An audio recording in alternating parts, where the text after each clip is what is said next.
Bueno, pues primero que nada, muchísimas gracias por su asistencia. Eh, Estamos ya prácticamente en la recta final del año y pues también estamos en la recta final de nuestras sesiones. Prácticamente hoy es la última del año. Primero que nada, pues les agradezco mucho el apoyo, las asistencias a las sesiones de la vocalía de medicina interna de un servidor a nombre de nuestro presidente, el doctor Raúl Pardiñas. Y bueno, pues para comentar que probablemente ya muchos de ustedes saben, el año que entra es probable que tenemos un otro vocal, que es el doctor Pablo Sánchez. Seguramente él hará las cosas inclusive hasta mejor que las que hemos hecho nosotros. Entonces, bueno, Pablito, pues ahí, muchas gracias por venir por acá. Entonces, bueno, pues para mí pues es un honor y un gusto cerrar con esta plática, sobre todo porque sabemos la importancia que para todas las especialidades tiene el manejo de los pacientes con problemas de glucosa. Para esto, todo el apoyo y todo el agradecimiento a Laboratorios Novo Nordisk, Marisela, Aurea, por el apoyo y por todo lo que hemos tenido de ustedes a lo largo de estos años y sobre todo también para esta sesión. Voy a presentar a una amiga y una excelente endocrinóloga que es la doctora Paloma Almeda Valdés. Ella estudió medicina en el Instituto Tecnológico de Estudios Superiores de Monterrey, Campus Monterrey. Realizó la especialidad de medicina interna en la Fundación Clínica Médica Sur y posteriormente realizó endocrinología en el Instituto Nacional de Ciencias Médicas y la Nutrición Salvador Subirán, junto con el curso de alta especialidad en diabetes y metabolismo.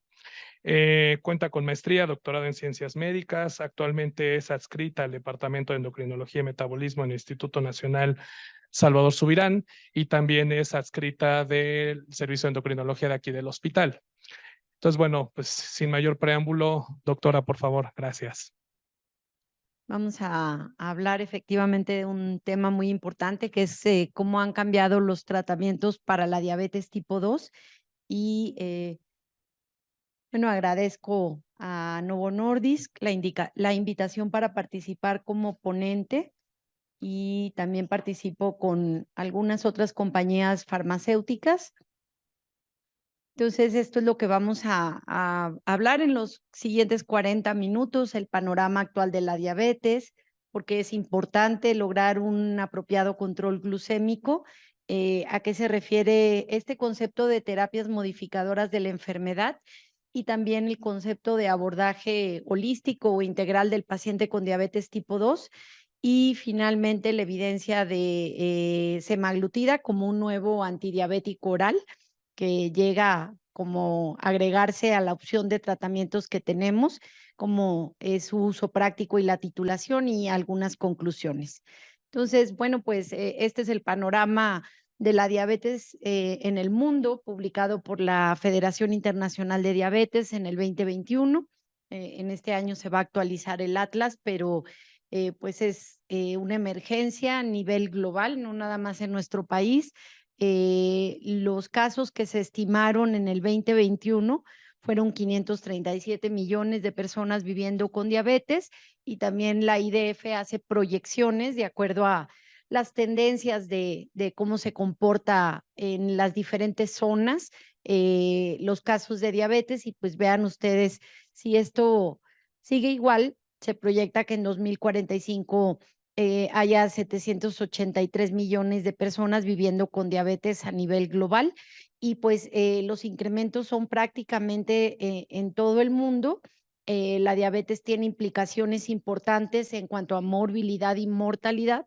No solo es el diagnóstico de diabetes, sino la aparición de complicaciones. Entonces tenemos un área de oportunidad muy importante en prevenir el desarrollo de nuevos casos y evitar complicaciones en los casos existentes. Estos son los datos más recientes de México, de la Encuesta Nacional de Salud 2022, donde la prevalencia total de diabetes alcanza 18.3%. De este 18.3%, 12.6 conocen su diagnóstico, 5.8 fueron diagnosticados por la encuesta a través de los estudios realizados Esto es una mejoría importante, pero aún así, pues igual la concientización y el diagnóstico oportuno representan un área de oportunidad en nuestro país. Y esta parte acá muy importante, en donde existe prediabetes, es decir, una alteración de la glucosa que no cumple todavía criterios para diabetes en 22%, en donde podemos incidir con cambios en el estilo de vida y o farmacológicos para evitar su progresión a diabetes. En cuanto al control glucémico, también ha habido una mejoría y esto es gracias a herramientas que tenemos. 36% se considera que están en metas, es decir, una hemoglobina glucosilada de menos de 7%. Esta proporción ha incrementado en relación con los últimos años, pero pues todavía existe igual un área de oportunidad importantísima en el 64% de las personas que viven con diabetes tipo 2 y se encuentran fuera de meta de control. Una gran proporción de estas personas tiene una hemoglobina glucosilada por arriba de 8 y de 9%, es decir, un descontrol muy, muy importante que se asocia al desarrollo de complicaciones. Y bueno, recordar que la primera causa de muerte en diabetes es la enfermedad cardiovascular. Se estima que al menos 50% de las muertes que ocurren en personas con diabetes tipo 2 son por enfermedad cardiovascular. Y recordar que cuando hablamos de enfermedad cardiovascular, pues son diversas patologías. El riesgo de infarto del miocardio se ve incrementado en 54% en personas con diabetes, de EBC en 72%, angina inestable 53% e insuficiencia cardíaca 56%. Entonces, definitivamente no se puede quedar fuera la prevención de la enfermedad cardiovascular en el tratamiento integral de los pacientes con diabetes tipo 2. Y si bien sabemos que el tratamiento de la glucosa es un factor necesario, sobre todo para el desarrollo de complicaciones microvasculares, como lo mostraron estudios desde el UCA-PDS, como estudios posteriormente realizados, como el ACORD, el ADVANCE, el de veteranos. El esteno lo vamos a comentar un poquito más a detalle, pero vean ustedes que pues prácticamente todos estos estudios en el grupo de control intensivo, 7, 6.4 versus su contraparte, demostraron una disminución en el riesgo de complicaciones microvasculares, llámese nefropatía, neuropatía, retinopatía.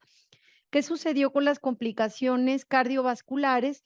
Pues bueno, esto tomó más tiempo. Al finalizar estos estudios, prácticamente ninguno demostró un beneficio en complicaciones cardiovasculares, sino que este beneficio se evidenció a largo plazo después de que terminó el estudio con seguimiento prolongado. Es decir, la enfermedad cardiovascular pues es requiere un tratamiento más complejo, no nada más el control de la glucosa para que logremos incidir en ella, como lo vamos a ver en el estudio esteno.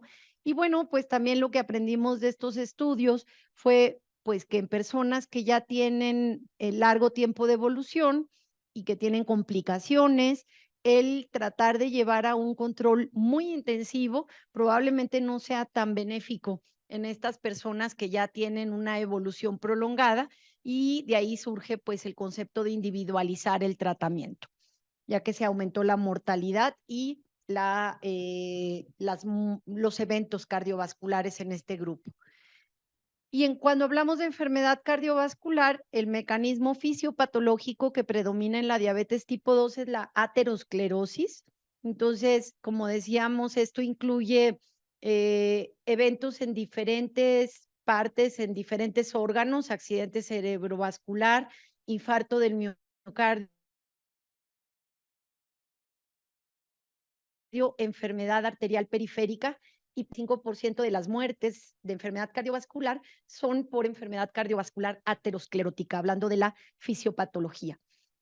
Y bueno, esto es a lo que se refiere el enfoque holístico, que pues, es una diapositiva muy cargada, tomada de las guías de tratamiento de la Asociación Americana de Diabetes, en conjunto con la Sociedad Europea para el Estudio de la Diabetes, en donde pues el enfoque del tratamiento debe ser prevenir el desarrollo de complicaciones y optimizar la calidad de vida de la persona que vive con diabetes. siempre centrándonos en la persona, pero considerando pues muchos factores, como ustedes pueden ver, pero principalmente control glucémico, y pues aquí tenemos fármacos que nos permiten lograr un control glucémico eficaz, tales como insulina, agonistas de GLP-1. Muy importante aquí considerar la combinación de fármacos de manera temprana cuando se busca lograr un control glucémico, pero como decíamos, no nada más es el control glucémico. Vean ustedes acá en esta parte, se señala la importancia del control del peso, que es una comorbilidad frecuentemente asociada a la diabetes tipo 2 y en muchos casos pues es la causa prácticamente de la hiperglucemia, y si logramos un control de peso adecuado, muchas veces podemos modificar desenlaces asociados con la diabetes. Entonces aquí es importante que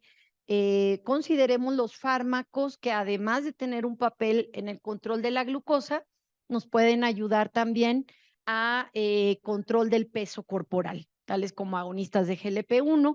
Incluso en esta parte, pues se debe de considerar el papel de la cirugía metabólica y de fármacos para perder peso en personas con diabetes tipo 2, independientemente del tratamiento para la diabetes. Y bueno, pues en esta parte justamente se hace enfoque al tratamiento integral de la persona que vive con diabetes tipo 2, que debe de incluir el manejo óptimo de los otros factores de riesgo cardiovascular, tales como la presión arterial, la dislipidemia, en caso de que sea necesario utilizar antiplaquetarios, la suspensión del tabaquismo. Y en personas que tienen ya enfermedad cardiovascular establecida, insuficiencia cardíaca o enfermedad renal crónica, igual el uso de fármacos que, además de demostrar un beneficio en el control de la glucosa, han demostrado reducir eventos desde el punto de vista cardiovascular y renal. Entonces, justo a eso se refiere las terapias modificadoras de la enfermedad. Se refiere a incidir en las vías o las alteraciones fisiopatológicas que favorecen el desarrollo de la diabetes tipo 2 y que generan sus complicaciones.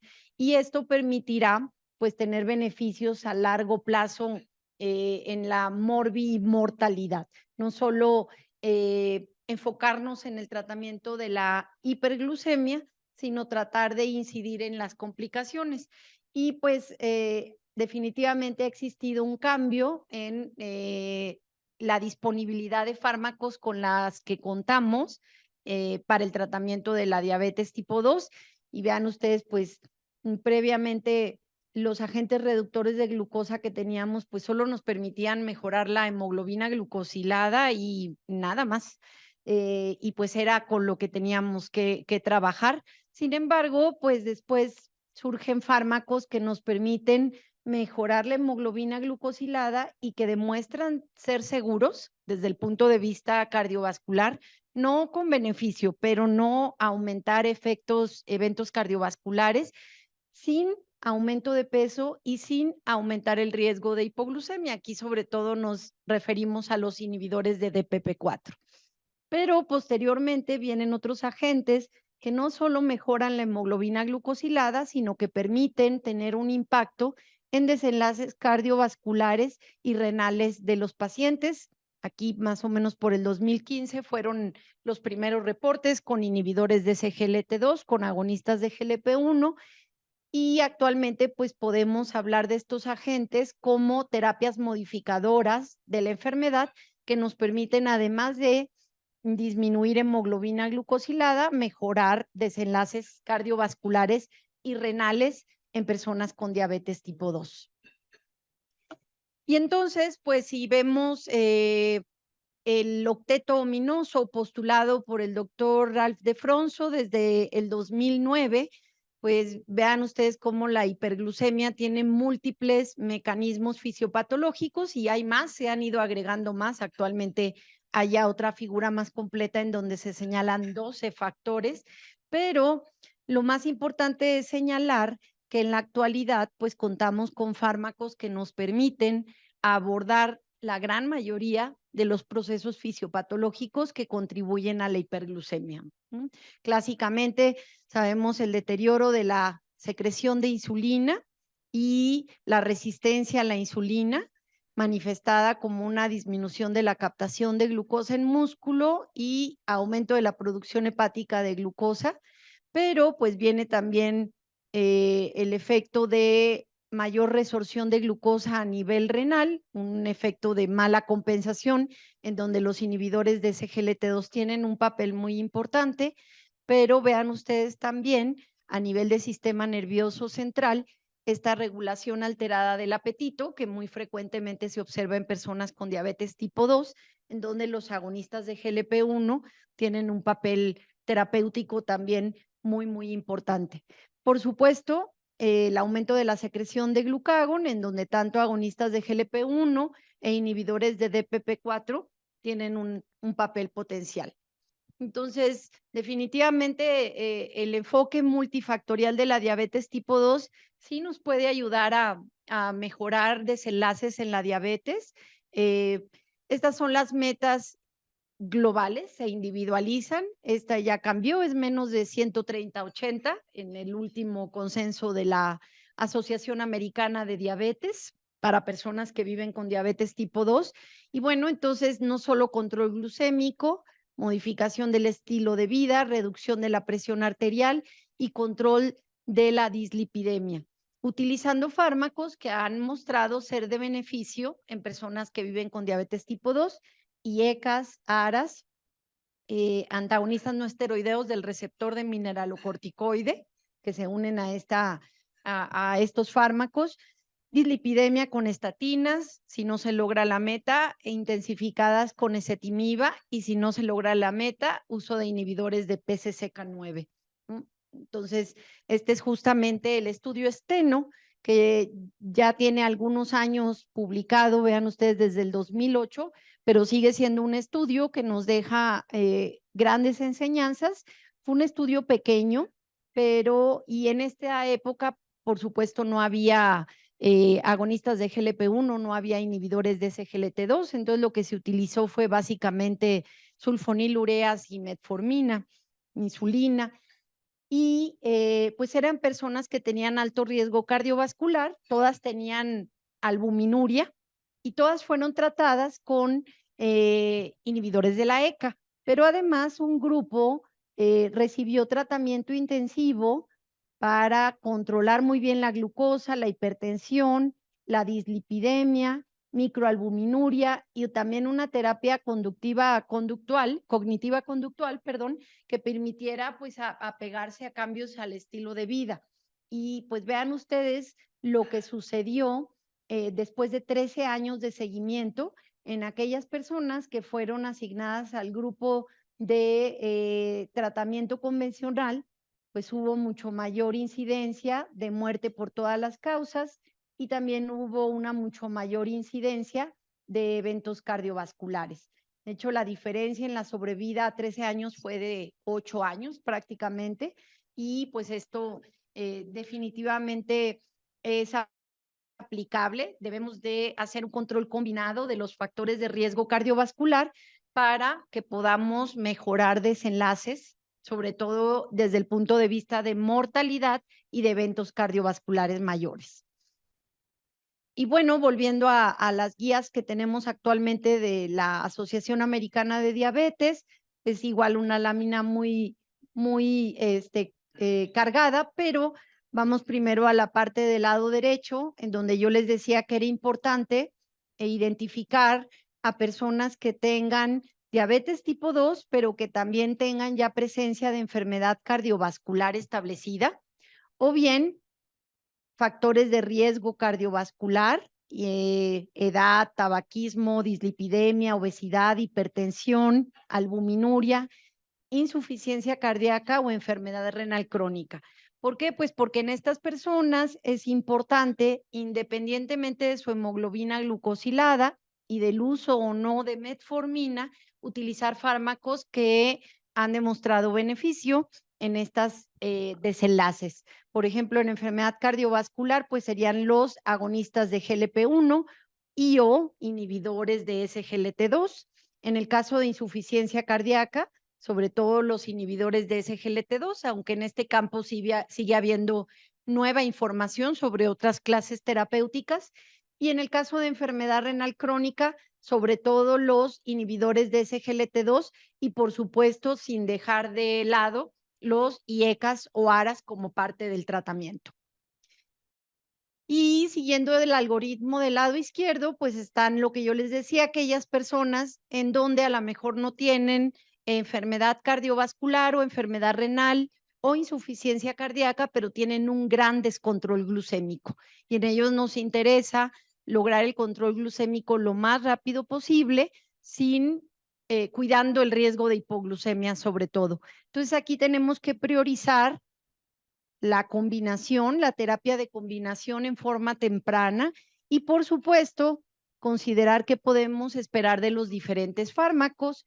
Con muy alta eficacia, pues por supuesto están los agonistas de GLP-1, la insulina, la combinación fija de agonistas de GLP-1 con insulina y con eficacia alta los agonistas GLP-1 que no están acá, metformina, inhibidores de SGLT2, sulfonilureas, tiazolidinedionas y con eficacia intermedia, inhibidores de DPP4. ¿Qué quiere decir esto? Pues que si una persona llega con un descontrol glucémico de 13, no sería apropiado tratarlo, por ejemplo, con un inhibidor de DPP4 en combinación con metformina, porque muy probablemente no vamos a lograr el control glucémico adecuado. Y finalmente, las personas en donde el peso se presenta como una comorbilidad muy importante, así como establecemos la meta de hemoglobina glucosilada, es importante tener un objetivo en cuanto a la reducción del peso. Entonces, sabemos que una pérdida de peso desde 5% del peso corporal tiene efectos metabólicos favorables, pero también sabemos en la actualidad que pérdidas de más de 10 al 15% tienen un papel en modificar ya la historia de la diabetes. Ya por primera vez, o no por primera vez, pero desde hace algunos años escuchamos este término de remisión de diabetes, que con todo lo controvertido que puede ser, pues se logra justamente en muchas de las, o en una proporción de personas que logran más de 15% de la pérdida del peso corporal. Entonces, no solo se trata de decir necesitamos que baje de peso, sino calcular 5%, usted quiere decir que tiene que bajar 5 kilogramos o tiene que bajar 3 kilogramos. Y si ya logramos esa meta, entonces vamos por una meta del 10%. Ser muy, muy objetivos en la meta de control de peso, no nada más decir así como dejarlo en el aire. Y al elegir el tratamiento hipoglucemiante, considerar aquellos que tienen eficacia también para la pérdida de peso, como semaglutida, tirzepatida todavía no está en México, o aquellos que son neutros en cuanto al peso corporal. Y como decíamos, los fármacos que nos ayudan a perder peso y la cirugía metabólica en casos donde sea apropiado considerarla. Y bueno, ya entrando un poquito más a los agonistas de GLP-1, comentarles que las actividades fisiológicas de GLP-1, que es una incretina liberada por las células L en el intestino, son promover la secreción de insulina mediada por la elevación de glucosa y disminuir la secreción de glucagón por las células alfa en el páncreas. Y estos efectos que vemos acá son efectos que se logran con concentraciones farmacológicas y que ya incluyen disminución de apetito, disminución de vaciamiento gástrico, lo que ocasiona pérdida de peso por la disminución de la ingesta de alimentos. Entonces, lo que se logra con los inhibidores de DPP4, digamos, es mantener el efecto fisiológico del GLP-1 que produce normalmente el cuerpo, evitando que se degrade rápidamente, ¿no? Hasta aquí serían, digamos, los inhibidores de DPP4, por eso son fármacos que son neutros en cuanto al peso corporal, pero diferente lo que se logra con los agonistas de GLP-1, en donde pues ya hay efectos farmacológicos también a nivel del sistema nervioso central, como comentábamos previamente. Y aquí una breve panorama de lo que se logra con semaglutida oral, que es el primer agonista de GLP-1 que está disponible por vía oral. De su lado izquierdo pueden ver la proporción de personas que logran la meta compuesta de hemoglobina glucosilada de menos de 6.5% y justamente la pérdida de peso corporal de más del 5% con semaglutida oral 3 miligramos, 7 miligramos, 14 miligramos, vean ustedes 41, 37, dividido por la duración de diabetes, menos de un año y más de un año en comparación con el placebo. Y de este lado, en diversos contextos, monoterapia, contra EMPA, contra sitagliptina, en cuanto a la reducción de hemoglobina glucosilada, la proporción de personas que logran una hemoglobina glucosilada menos de 7%. Aquí lo vemos con 14, aquí lo vemos contra EMPA, aquí lo vemos contra sitagliptina, 7 y 14 miligramos. Y de hecho, nada más para comentar brevemente este estudio contra empagliflozina, el programa clínico de estudios con semaglutida oral es el programa Pioneer y estudió a personas con diabetes tipo 2 en diferentes situaciones clínicas con diferentes fármacos. En este caso, el estudio 2, el Pioneer 2, lo que estudió fue a personas que ya estaban en tratamiento optimizado con metformina, es decir, dosis máxima tolerada, dosis adecuada, pero que no se encontraban en meta de control glucémico y fueron asignados en forma aleatoria a recibir 14 miligramos de semaglutida oral o 25 de empagliflozina. No se pueden dar 14 se tiene que titular, como vamos a ver a continuación, pero a las 26 semanas pues ya tenían 14 y 25 de empagliflozina para ver el cambio en hemoglobina glucosilada, el peso corporal y luego como objetivos también a las 52 semanas en estos mismos parámetros. Y aquí vemos el cambio de hemoglobina glucosilada a la semana 26 y a la semana 52, en el caso de semaglutida 14 miligramos y en el caso de empagliflozina 25 miligramos. Esta fue una diferencia significativa en la hemoglobina glucosilada. Y en cuanto al peso corporal, en este estudio se vio una pérdida de peso muy parecida con ambos fármacos, con empagliflozina y con semaglutida, de un poco más de casi 4 kilogramos, que se mantuvo a la semana 52 desde un peso promedio de 91.6 kilogramos. Y lo que comentábamos, la reducción de peso de más del 10%, que ya nos permite tener efectos mucho más importantes en defectos fisiopatológicos de la diabetes tipo 2, que se vio en una mayor proporción de individuos que fueron asignados a semaglutida oral, 15 y 7.8%, en comparación con 12 y 6.8% a la semana 26 y 52 respectivamente. Y el resultado compuesto, personas que tienen hemoglobina glucosilada de menos de 7, sin hipoglucemia y sin aumento del peso corporal. A la semana 26 con SEMA y con EMPA y a la semana 52, entonces estamos hablando de una proporción prácticamente más de la mitad, 60% de los individuos que logran esta meta compuesta en tratamiento con semaglutida 14 miligramos. Y comentarles, pues bueno, tenemos la evidencia en artículos, tenemos los programas clínicos de estos fármacos que modifican desenlaces cardiovasculares, pero existe todavía una brecha importante en lo que pues está en la literatura y lo que se practica en México y en el mundo. Y este estudio, que fue el estudio CAPTURE, que también está publicado en la revista de la Sociedad Mexicana de Nutrición y Endocrinología en 2022, si no veo mal, o 21.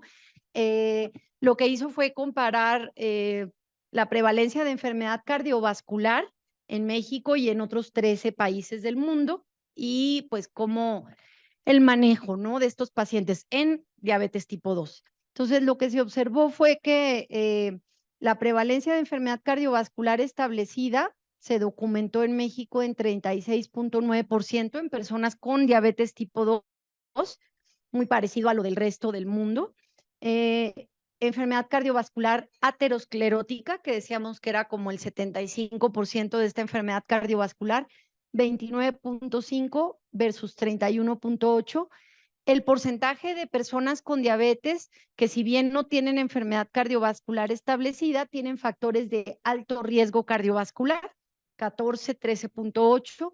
Y pues esta es la parte ahí como importante de, a pesar de tener estos porcentajes que tendrían o serían candidatos para recibir un fármaco modificador, un fármaco con beneficio cardiovascular comprobado, pues solo 16.3% en México y 21.9% en el resto de los países que se compararon. Es decir, como les digo, una brecha importante entre el conocimiento y lo que se realiza en la práctica, que puede tener diversas explicaciones.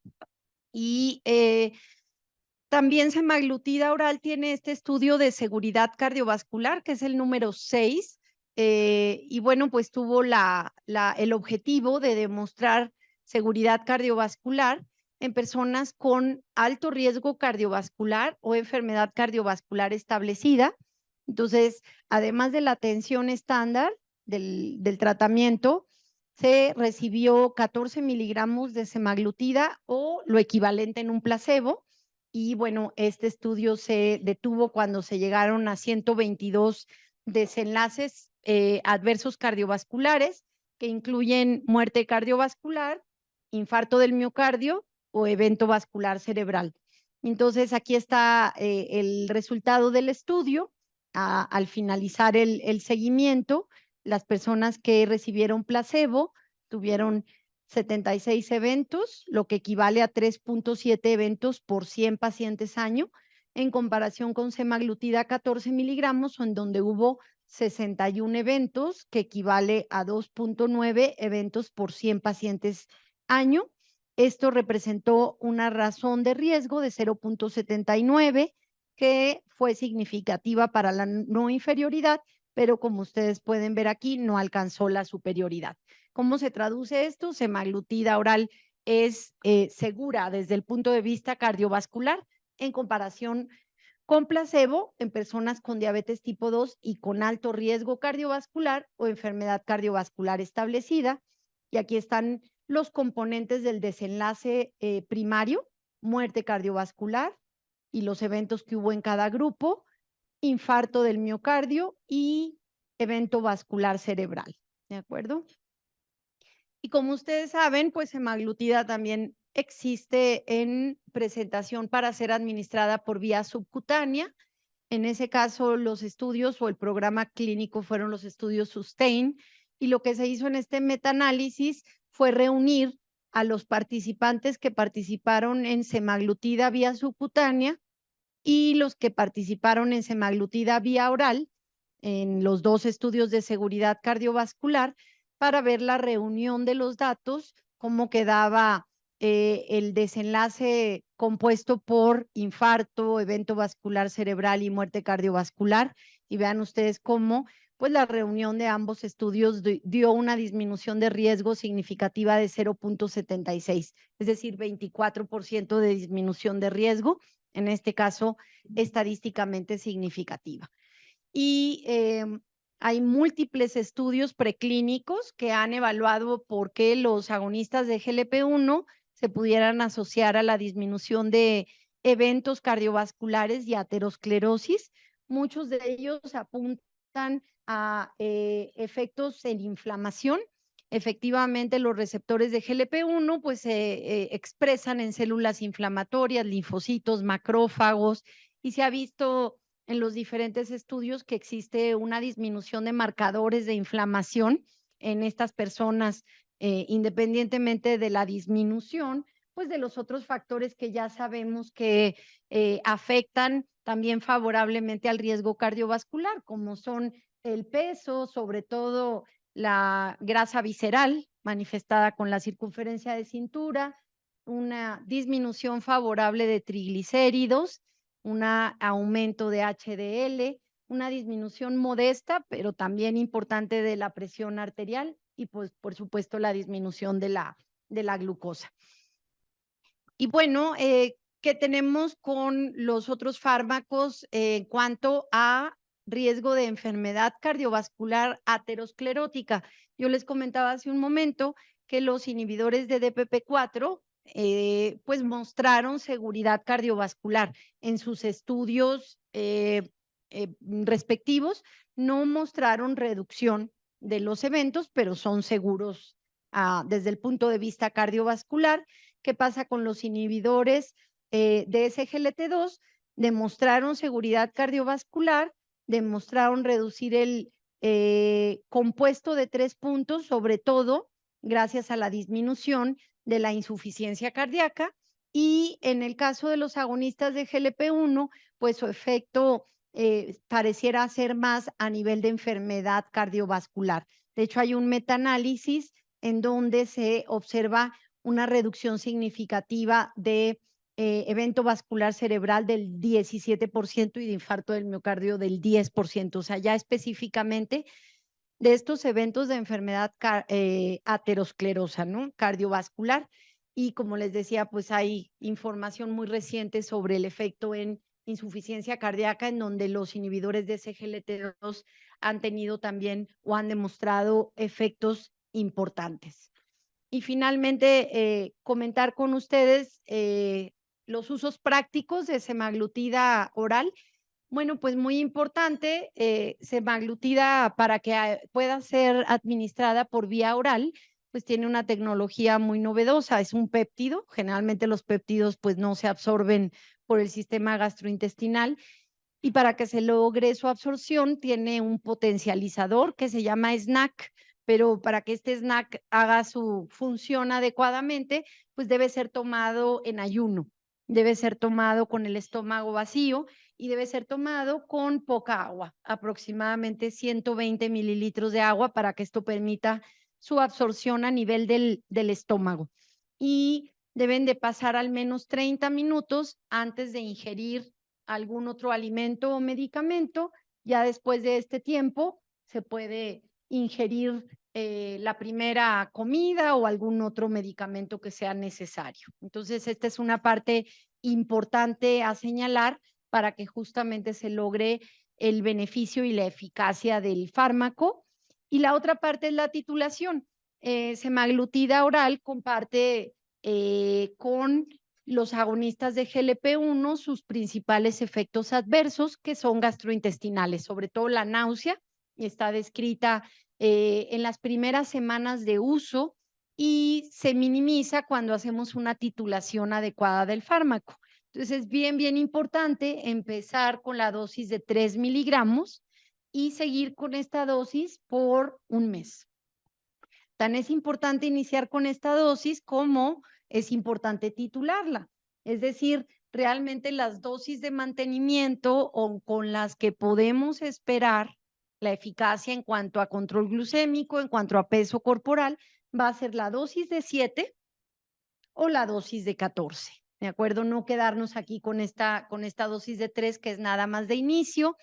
Igual, si se quiere avanzar de la dosis de 7 a 14, es conveniente esperarse un mes con la dosis de 7 miligramos y ya se puede aumentar la dosis a 14 miligramos para mejoría de los desenlaces que se estén buscando de acuerdo a la tolerabilidad, a las necesidades de la persona. Muy importante comentar, pues sí, a la persona que vive con diabetes que puede experimentar estos efectos gastrointestinales y que deben ser distinguidos de una de los, digamos, efectos terapéuticos de los agonistas de GLP-1, que es la saciedad, muy diferente la saciedad a la náusea o sentirse mal. Lo que pasa es que cuando llega el punto de la saciedad, pues ahí es momento de dejar de comer para no, digamos, incrementar estos efectos. Entonces, sí, importante que deben de cambiar también su relación con la comida. A veces no estamos acostumbrados a esto, ¿no? Y también a veces Algunos alimentos se asocian más con estos efectos adversos, por ejemplo, alimentos ricos en grasas o alimentos irritantes. Si es posible identificar estos alimentos y tratar de evitarlos en la medida de lo posible, ¿no? Pero sí mucha educación sobre qué esperar del fármaco. Entonces, bueno, pues para concluir, llega semaglutida oral como un agente que puede, complementa a las alternativas terapéuticas que tenemos para el manejo de la diabetes tipo 2, que creo que nos permite tener un panorama diferente con un abordaje más integral de factores de riesgo cardiovascular, del peso corporal, sin dejar de lado el control glucémico. Y bueno, pues con muy buen perfil, muy buena eficacia, mejoría en hemoglobina glucosilada superior versus sitagliptina y empagliflozina, pérdida de peso superior y sostenida versus placebo y sitagliptina, el perfil de seguridad cardiovascular y tolerabilidad y los eventos adversos más frecuentes, náusea de leve a moderada. Les agradezco mucho su atención.